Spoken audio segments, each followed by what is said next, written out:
हम पर जितनी भी जो है वो गोलाबारी की है अब तक सारी, सर कायद-ए-आज़म मोहम्मद अली जिन्ना रहमतुल्लाह अलैह की तस्वीर लगाई हुई है यहाँ पर।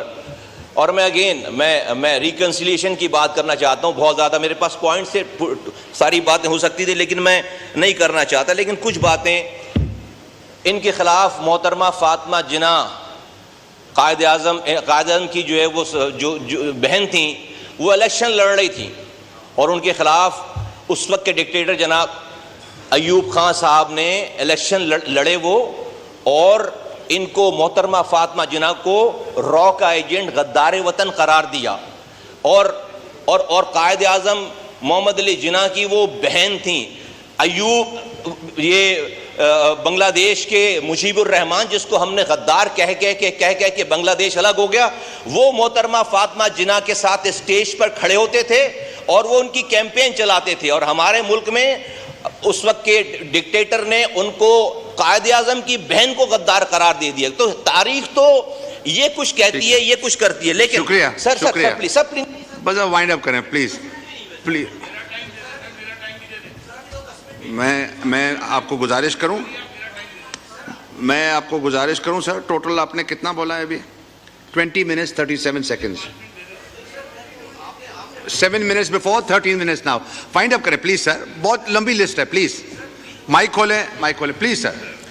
सर हमने इसी मुल्क में देखा, राना सनाउल्लाह की गाड़ी में हेरोइन डाल दी जाती है। हमने इसी मुल्क में देखा कि हनीफ अब्बासी इलेक्शन से एक दिन पहले उनको जो है वो 7 साल की कैद की सजा दी जाती है। हम किस हाई मोरल ग्राउंड की बात कर रहे हैं? सर हमने इसी मुल्क में देखा कि नवाज शरीफ साहब अपनी अहलिया को डेथ बेड पे छोड़कर, वो सीन अगर आप देखें टीवी पे तो आपका दिल हिल जाता है, वो छोड़कर आते हैं और आकर जेल चले जाते हैं, उनकी अहलिया की डेथ हो जाती है वहां पे। तो हम किस हाई मोरल ग्राउंड की सर हम बात कर रहे हैं? मैं ये कहना चाहता हूं सर, हमने ये तकरीर सुनी है सर पीटीआई के बानी की कि वो अमेरिका में खड़े होकर ये ऐलान कर रहे हैं कि मैं जाऊंगा तो नवाज शरीफ के बैरक से मैं एसी निकलवाऊंगा, मैं एयर कंडीशन निकलवाऊंगा। तो ये सब कुछ हो जाए। फिर ये जो फॉर्म 45, 47 की बात करते हैं, मैं सर इनसे पूछना चाहता हूं, आप कैसे निजाम को छोड़कर गए कि यहां पर फॉर्म 47 बना? आपके पास 4 सालों की हुकूमत थी, आपने क्यों नहीं रिफॉर्म्स किए कि कोई फॉर्म 45, 47 और नहीं बना सकता, ये आरटीएस खराब नहीं कर सकता? सर जब हमने 2018 में इलेक्शन लड़ा है, इनको तो फॉर्म 45 मिला, हमें फॉर्म 45 ही नहीं दिए। गन पॉइंट पे हमारे वोटों की गिनती नहीं की, कहा कि जाकर आरओ से जाकर रिजल्ट लो। 3 दिन तक कोहलू का अफगानिस्तान के बॉर्डर का रिजल्ट आ गया, लेकिन कराची का रिजल्ट नहीं आया। और ये कहते हैं 99 नाम है अल्लाह के, इसके नीचे जो है वो झूठ आप नहीं, वो भाई 99 नाम अभी 2024 में लगे क्या? 2018 में 99 नाम अल्लाह के नहीं लगे हुए थे? यहां पर आपकी जगह पे डिप्टी स्पीकर बैठे हुए थे और वो स्टे ऑर्डर पे बैठे हुए थे 4 सालों तक वो स्टे ऑर्डर पे बैठकर डिप्टी स्पीकरशिप होने। मैं सर अगेन कंक्लूड करता हूं सर, रिकंसिलिएशन खुदा के वास्ते होनी चाहिए। मैं अली मोहम्मद खान साहब जब बात करते हैं मैं कंफ्यूज हो जाता हूं, उनकी बैलेंस बात है। जब उनके दूसरे लीडरान बात करते हैं मैं अगेन कंफ्यूज हो जाता हूं। मैं समझता हूं शायद कि सर अली मोहम्मद खान साहब का जो लहजा है, जो उनकी अप्रोच है, इसी वजह से ना वो चेयरमैन बन रहे हैं अकाउंट्स कमेटी के, ना वो अपोजिशन लीडर बन रहे हैं। उनके पास कोई ओहदा नहीं है, इनके यहाँ उसके होते हैं। Thank you.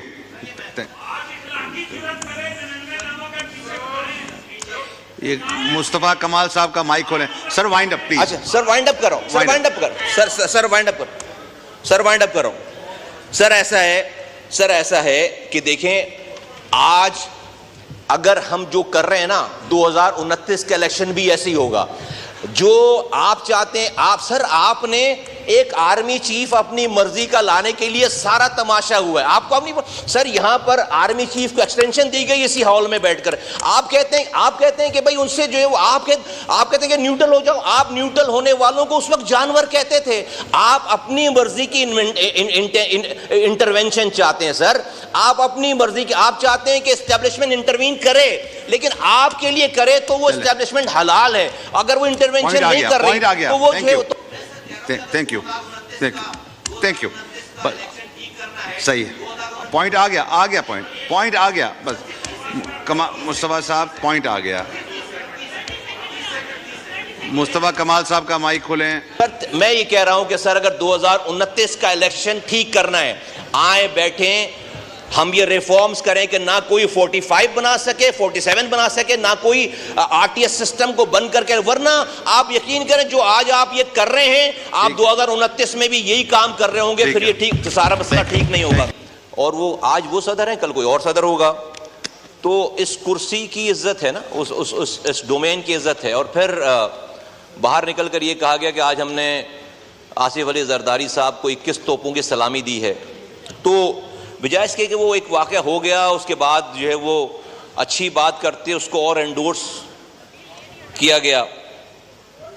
मैं सर आपके तवस्सुस से चंद चीज़ें रखना चाहता हूँ आपके सामने। एक तो सर जो हमारे मुल्क के हालात हैं, इस मुख्तसर टाइम पे सब कुछ तो नहीं हो सकता, सारी बातें नहीं हो सकती, लेकिन कराची जो कि रेवेन्यू इंजन है पाकिस्तान का, पिछले 70 सालों से 68% रेवेन्यू कमा कर दे रहा है। 2 सी पोर्ट्स हैं हमारे पास पाकिस्तान में, दोनों सी पोर्ट्स कराची में हैं। तीसरा हमने गवादर बनाया, ऑपरेशनल नहीं है। तो पाकिस्तान का गेटवे है कराची, पाकिस्तान का रेवेन्यू इंजन है कराची। कराची चलता है तो पाकिस्तान पलता है, और हम इस पर बड़ा प्राउड फील करते हैं। इंटेलेक्चुअल हब है, फाइनेंशियल हब है, और पाकिस्तान का फेस है सर। मैं यहाँ पर जो कराची के मसाइल हैं, जो हालात हैं, जो जिस ये रेवेन्यू इंजन ये जो शहर है जिस हालात से गुजर रहा है, इसलिए नहीं कि मुझे पीपल्स पार्टी पे कोई तनकीद करनी है। हम समझते हैं कि आसिफ अली जरदारी साहब उन तमाम ओहदों से, तमाम नशीब व फराज से गुजर कर आज सदर के ओहदे पर दोबारा हैं। एक अपॉर्चुनिटी है पाकिस्तान के लिए कि उन जैसे सीनियर सियासतदानों से इस पाकिस्तान में कुछ ट्रबल शूटिंग्स जो है वो जो करनी चाहिए वो कर ली जाए। और मैं बहुत ही सदके नियत से उनके सामने गुजारिशात रखना चाहता हूँ, एज अ कंप्लेन के तौर पर नहीं, जो कि उनके लिए भी, उनकी पार्टी के लिए भी अच्छी बात होगी। मिसाल के तौर पर आज दुनिया चांद पर जा रही है, और हमारे यहाँ की खबर यह कि हमारे यहाँ गटर में गिरकर बच्चे मर रहे हैं। कराची जो कि रेवेन्यू इंजन है, वहाँ पर हर तीसरे दिन ये खबर आती है कि कोई मासूम 7 साल का, 5 साल का बच्चा जो है वो गटर में गिर गया और अपनी जान दे गया। 15 सालों से एक कतरा नया पानी कराची को नहीं मिला, और अब हालात ये हो गए कि जो पानी ऑलरेडी लाइनों में आता था उसको भी चोरी करके हमें ही बेचते हैं। पानी नहीं आता शहर में, लेकिन आप फ़ोन करें, आधे घंटे के अंदर जो है वो 8,000, 7,000, 10,000 का कंटेनर आपके पास आ जाता है, पानी का टैंकर आ जाता है। वो टैंकर का अफगानिस्तान से पानी की बात कर लें तो सिंध को जो कोटा मिलता है पाकिस्तान से, वो 36,370 मिलियन गैलन पानी मिलता है। 36,370 मिलियन गैलन MGD वाटर। उसमें से कराची जो विड्रॉ करता है वो 540 मिलियन गैलन पानी ड्रॉ करता है। 36,370 मिलियन गैलन पानी से कराची को 540 मिलियन गैलन पानी मिल रहा है। ये अगर आप परसेंटेज इसकी निकालेंगे तो ये सिंध के पानी का 1.5% है। आबादी कराची की ऑलमोस्ट सिंध की आधी आबादी कराची में रह रही है। रेवेन्यू इंजन है पाकिस्तान का, 70% कमा कर देता है, लेकिन हमारे पास सिंध के पानी का 1.5% है। यकीनन जो ज़राअत के लिए ज़्यादा पानी चाहिए, लेकिन सिर्फ मैं रिकॉर्ड पे रखना चाहता हूँ।